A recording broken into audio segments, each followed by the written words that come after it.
Il s'appelle LG G3, il s'appelle également Xperia Z3. 2 smartphones pour le prix d'un, c'est tout de suite.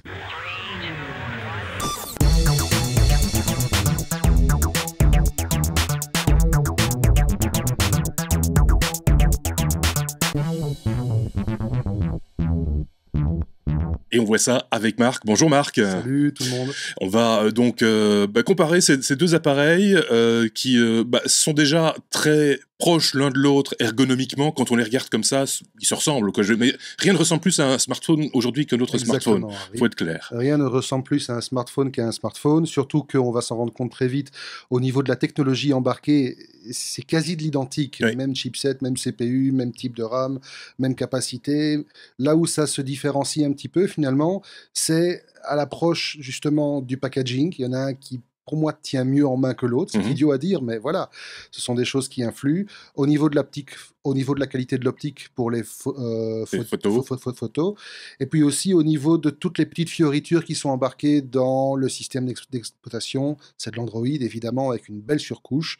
Et on verra que voilà, il y en a qui sont un peu plus petits que d'autres. Et donc, voilà, on a les boîtes, déjà. Ça, c'est déjà une chose. Donc, on a le Sony Xperia Z3 d'un côté, le LG G3, on va les déballer directement. Donc, on voit qu'effectivement, rien ne ressemble plus à un téléphone qu'à un téléphone. Si ce n'est que, déjà, dès le premier coup d'œil, on voit qu'il y en a un qui est nettement plus mince que l'autre. Le Sony a un form factor, en fait, qui se rapproche assez fort du nouvel iPhone. C'est ça, ouais. Bon, il ne l'a pas copié, vu qu'il est sorti avant. On pourrait, tiens, est-ce qu'Apple a copié Sony? Ça pourrait être intéressant. Voilà. Aussi intéressant. Donc, voilà, à tester un de ces jours dans les technos. Donc, c'est un smartphone classique avec un dos et une face en Gorilla Glass. Les boutons de volume, le bouton d'allumage. Alors, petit détail qui fait aussi une différence par rapport aux autres modèles, il est étanche. C'est-à-dire, il est conforme aux normes IP67, IP58, anti-poussière, étanchéité. Il peut, soi-disant, rester jusqu'à 1h30 dans l'eau. Je ne l'ai pas testé. 1h30, c'est long. Mais lorsque la présentation officielle a été faite par Sony, il était dans un aquarium et il fonctionnait très bien. D'accord. Alors, pourquoi pas. Donc, on trouve une série de petites trappes étanches avec des petites bordures en caoutchouc qui assurent cette étanchéité. Des pressé-toupes, on dit. On dit des pressé-toupes. Des pressé-tout, d'accord. J'ai appris un truc aujourd'hui, c'est bien. Il y a évidemment l'emplacement pour la carte SIM, il y a l'emplacement pour une carte micro SD. L'appareil embarque 32 Go de mémoire ou 16 Go de mémoire selon la configuration. Petit bouton pour l'appareil photo. Petit emplacement pour le chargeur qui est protégé, ce qui peut être parfois embêtant si on a juste un câble. C'est du micro USB, c'est ça? Standard. Ouais.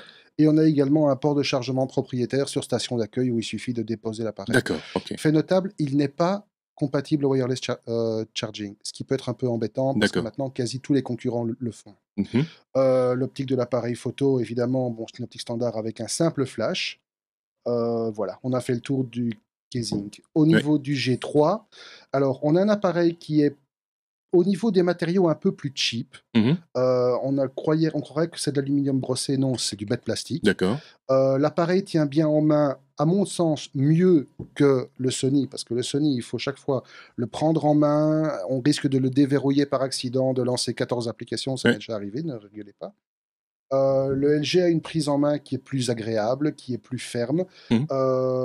C'est idiot à dire aussi, mais le choix du matériau fait que si vous avez laissé votre téléphone à température ambiante et qu'il fait froid, le téléphone est froid en main. C'est pas toujours gai. En plus, il se salit très vite avec les traces de doigts. Le G3, lui, il a un revêtement classique. Alors, pas de bouton, aucun en fait. Il y a juste le port micro USB pour le chargement et le port jack. Aucun bouton, tout se trouve en fait sur le dos, en dessous de l'optique, qui est bien dimensionnée, avec le flash et un petit capteur supplémentaire sur lequel on va revenir.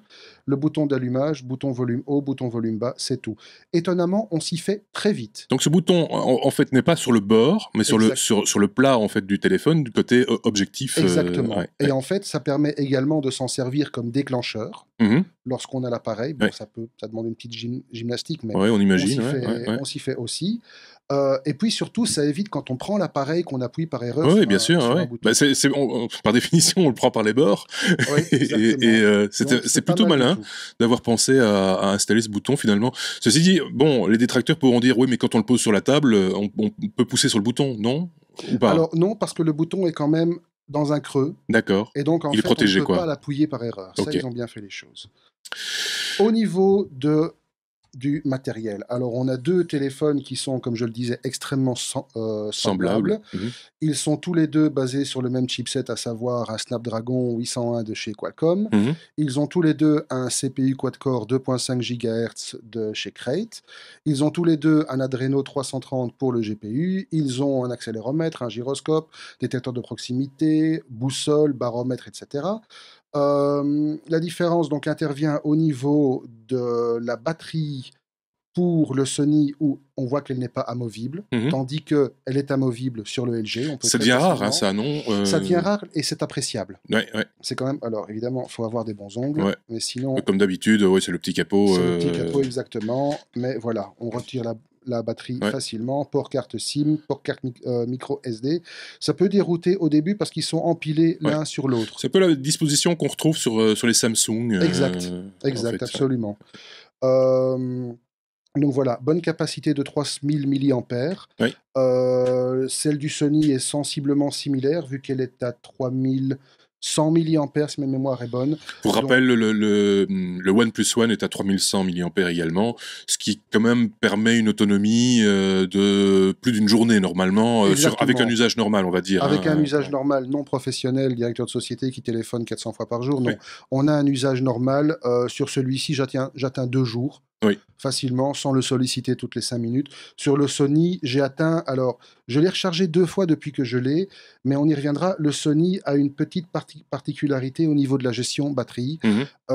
Il introduit un mode particulier que Sony appelle Stamina. C'est un concept d'économie d'énergie qu'on retrouve sur beaucoup d'autres appareils de la marque, qui permet de tenir jusqu'à 4 ou 5 jours, évidemment en réduisant, disons grosso modo, drastiquement les votre fonctionnalités. téléphone vous sert à téléphoner. Oui, c'est ça. On va dire ouais. ça comme ça. Mais c'est un peu la fonction que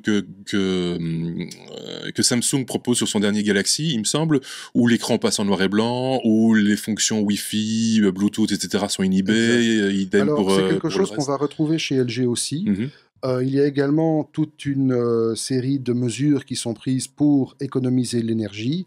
Et effectivement, ça va aller jusqu'à la désactivation du Wi-Fi, du Bluetooth, de l'écran, de la luminosité au GPS, minimum. Voilà. patati patata. ouais. Par contre, petite remarque, pour les personnes qui ont des GSM peut-être un peu plus anciens, qui n'ont pas Mhm. toutes ces fonctions, il existe, et ça va faire l'objet d'ailleurs d'un test d'application dans les technos un de ces jours, il existe un petit logiciel sous Android qui s'appelle Tasker, Mhm.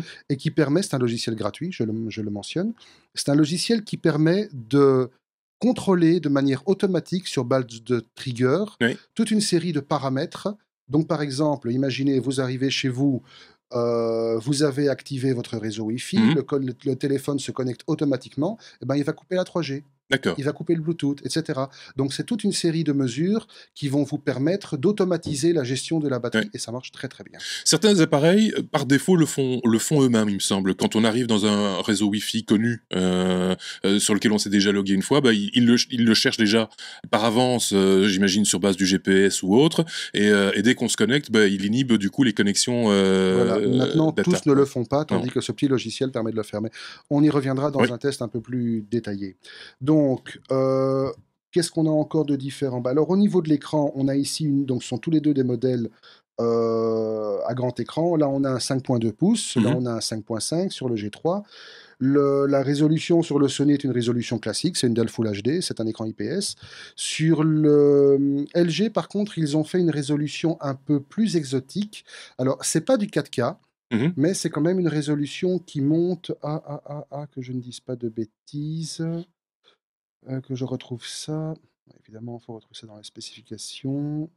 Ah, zut. Bref. L'écran. Bref, c'est pas du 4K, mais Mhm. ça va pas loin, effectivement. Et donc, C'est un on petit peu, aurait- un petit peu en dessous du 4K, c'est ça que c'est tu veux un dire. peu, ouais. un peu en dessous du 4K. On a une Enfin, ceci résolution dit, dans les sur des 3600. écrans pareils, on l'avait déjà noté dans un numéro des technos, on arrive quand même à des définitions d'images où là, bon, faire mieux, ce serait complètement inutile. Bah, effectivement, on arrive à une définition d'image où tu as une densité de pixels de 531 pixels par pouce. Ouais. déjà, on considère qu'au-dessus de C'est la ça. Full HD, tu vois pas la différence. Mmh. Vraiment, sauf à aller te coller une loupe sur Ouais, mais ton, enfin, sur ton personne fait écran. ça. Enfin, Si les geeks font ça, moi je le fais, mais bon, soit. Par contre, on aurait pu craindre que l'écran, avec une résolution plus importante, grève sur la batterie. Heureusement, ce n'est pas le cas. d'accord. Il y a vraiment une gestion intelligente qui est faite. Au niveau de la qualité de l'optique photo, bon là, la palme va clairement sur le Sony, au niveau de la Ils ont résolution. toujours été un petit peu au-dessus, même avec des résolutions plus basses, ils arrivent à nous faire des appareils qui tiennent quand même vachement bien la route, quoi. Voilà, alors ici, il embarque un capteur de 20,7 mégapixels. Ah, c'est pas mal, ouais. C'est Ouais. pas mal. Avec le capteur maison, c'est un capteur, enfin, c'est une optique Exmor, c'est l'optique maison. Par contre, étonnamment, pour un appareil de cette gamme de prix, il n'est pas stabilisé optiquement. C'est bizarre, ça. Ouais. Simple flash qui fait bien le boulot. Je ne sais pas si c'est au niveau du logiciel, parce que je n'ai pas testé d'autres applications photo que celles embarquées par Sony, mais j'ai noté une pas trop bonne enfin pas une trop bonne maîtrise du piqué et du bruit dans les basses lumières. D'accord. C'est un peu dommage, Ouais. parce qu'avec une résolution pareille, on aurait pu jouer pas mal. Ouais. Le G3, lui, il embarque une optique beaucoup plus classique. Alors c'est une optique, c'est une sous-marque de Carl Zeiss. Mhm. C'est du 13,7 mégapixels avec un double flash, ce qui est déjà Ouais. pas mal. Donc la luminosité est beaucoup plus importante. Et là où il fait la différence, c'est que, l'optique est stabilisée mécaniquement. C'est Ouais. vraiment une vraie stabilisation et pas une stabilisation logicielle. Et ensuite, il est doté d'un deuxième capteur ici, qui est en fait un capteur laser, Mhm. qui va permettre d'avoir un autofocus extrêmement rapide. C'est ça, ouais. Le capteur balaye la scène et renvoie les informations Ouais. extrêmement vite. Dans les faits, c'est bluffant. Mhm. Ça te fait une mise au point en moins d'une seconde. Je dis jamais, enfin, j'ai jamais vu Ouais, ça ouais. venant d'un Nexus 5 où il fallait facilement 3-4 secondes pour faire Ouais, une ouais, mise au point. on l'a tous vécu, C'est ça. assez Ouais, bluffant. ouais. Et surtout, je ne sais pas si c'est un corollaire, mais lui maîtrise extrêmement bien le piqué en basse lumière. Et donc, D'accord. on peut descendre, je ne vais pas dire à la lumière d'une bougie, mais une scène le soir avec 2-3 lumières un peu tamisées, il le capture très bien et il n'y a quasi aucune pollution dans l'image Ouais. finale. Au niveau des surcouches, bon, on va pas s'étendre parce que les surcouches, généralement, si on est comme moi, on les remplace vite par autre chose. Oui. Ce que j'ai fait sur le G3, vu que c'est devenu mon téléphone entre-temps, Ouais. où j'ai remplacé le tout par le classique, mon launcher Nova habituel. C'est encore un truc, si je peux me permettre, Android, c'est encore l'OS des entre guillemets des geeks, mais des gens qui aiment bien tripoter tripoter l'appareil, quoi. Je veux dire, ça fait partie d'un ensemble, Ça fait la partie configuration. du jeu. Ça Voilà. fait partie du jeu. Maintenant, attention, il est tout à fait possible de se satisfaire de la configuration De base. standard. Et c'est vrai. Et bon, pour avoir joué un peu avec le launcher qui est embarqué sur le Sony, il est très agréable. Mhm. Il est très sympathique. Par exemple, sur la météo, il propose des petites animations sympas. Il a évidemment le LifeLog qui se connecte aux montres connectées, Oui. qui permet de voir le nombre de calories brûlées, le nombre de pas exécutés, enfin toutes les... Rappelons que Sony a une montre connectée depuis pas mal de Exactement. temps. Hein. Donc voilà, c'est tout à fait logique qu'on retrouve ce genre d'application. Évidemment, Sony oblige le launcher fait la part belle en une configuration défaut aux applications Sony, Mhm. le Walkman, l'application album, l'application film, l'application PlayStation qui permet de linker un compte PlayStation, de déporter certains jeux sur l'écran du smartphone ou de se servir de l'écran du smartphone comme contrôleur additionnel, etc. sur une PS4, Mhm. mais il faut une PS4. Ouais, oui. Voilà, c'est pas le cas de tout le monde.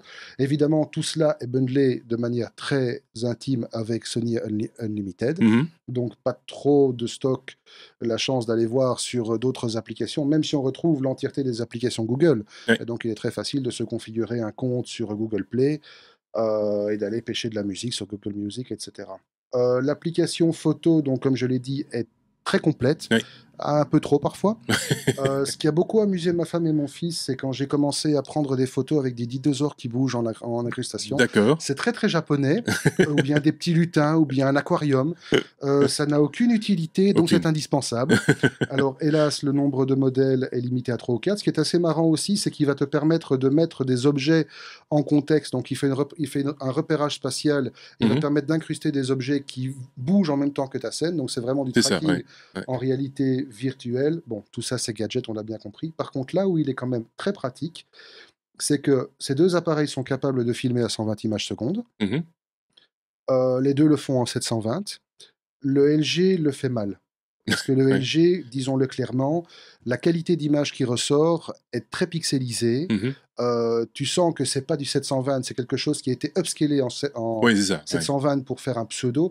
Et en plus, ce n'est exploitable que sur le lecteur média de LG. Oui, donc pas exportable, Exactement. pas éditable. Pas, Sony, lui, par contre, te permet de filmer en vrai 720, c'est du vrai 120 images secondes. Et là où c'est très bien, c'est que c'est toi-même qui règles le rythme, donc la fréquence des images. Et une fois que tu es arrivé au résultat que tu veux, tu peux appliquer des filtres et puis exporter une vidéo qui, elle, sera en MP4 tout à fait standard. D'accord. Les deux filment également en 4K, c'est anecdotique. Oui, j'imagine. Le Sony plante deux fois sur trois quand il filme en 4K. Carrément.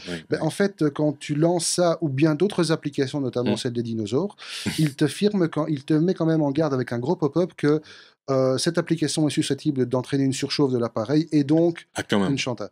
Voilà. Et effectivement, en 4K, j'ai réussi à le faire planter 3 fois sur 4. Donc en gros, ils mettent des applications qui sont certes bluffantes, mais qui sont un petit peu trop importantes que pour la qualité, entre guillemets, du processeur, de l'ensemble de l'appareil. Et de toute façon, bon, vu la qualité de l'optique, je ne suis pas certain que ça puisse faire la compétition, que ça puisse tenir la distance avec une vraie caméra 4K. On est bien d'accord. Tout à fait. Donc, au final, pour résumer, on a 2 téléphones haut de gamme qui embarquent absolument tout ce qu'on peut imaginer. La seule différenciation, on le retiendra, un écran avec une résolution plus élevée, un flash double avec une optique stabilisée mécaniquement et un système de focus hyper rapide, et surtout batterie amovible et recharge sans contact, qui est extrêmement pratique. Tandis que le Sony embarque une résolution beaucoup plus élevée au niveau de l'appareil photo. Et puis surtout le fait qu'il est étanche, donc celui-là on n'aura pas peur de l'utiliser sous la pluie, dans le désert, sous la poussière. Au niveau des prix, alors c'est là que ça se gâte un peu, parce qu'à configuration égale, on est donc sur des modèles avec une mémoire de 16 Go. On est à 499, que je ne dise pas de bêtises. Pour le LG On est à 499 € pour le LG, avec un cashback de 50 € offert par LG. Tandis que sur le Sony, on démarre quand même à 649 €. Donc il y a quand même une différence. Bon, on sait que Sony est une marque avec un positionnement monétaire un peu plus important. Maintenant, est-ce que ça justifie la différence? Pour avoir joué avec les deux, ils ont encore des aficionados chez Sony. Il faut reconnaître qu'il y a des gens qui n'ont jamais eu autre chose qu'un Sony ou un Sony Ericsson à l'époque du Sony Ericsson et qui sont restés très fidèles à la marque, c'est clair. Mais ce sont tous les deux des excellents téléphones et sans nul doute, toute personne qui cherche un appareil haut de gamme trouvera sa satisfaction avec l'un ou l'autre. Maintenant, moi, ma préférence, elle va au LG. Pour des petits détails, la qualité des photos en fait partie, mais surtout, bon, le fait qu'il n'y ait aucun bouton physique sur le pourtour, le fait qu'il tienne beaucoup mieux en main, voilà.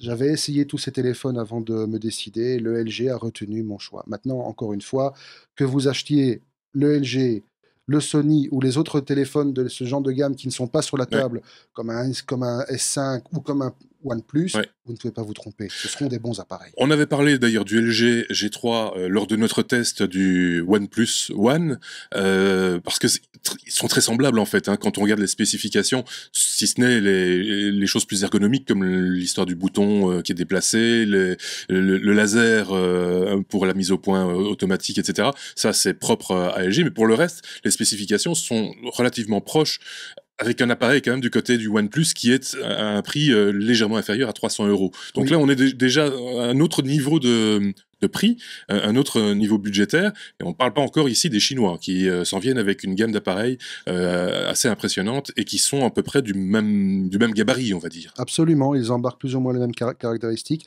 Alors, ils peuvent parfois faire quelques petites concessions au niveau de la qualité des optiques, ils peuvent faire quelques petites concessions au niveau du chipset, ils prennent parfois des chipsets un peu plus anciens, mais qui, sur une utilisation de tous les jours, ne va absolument apporter aucune différence.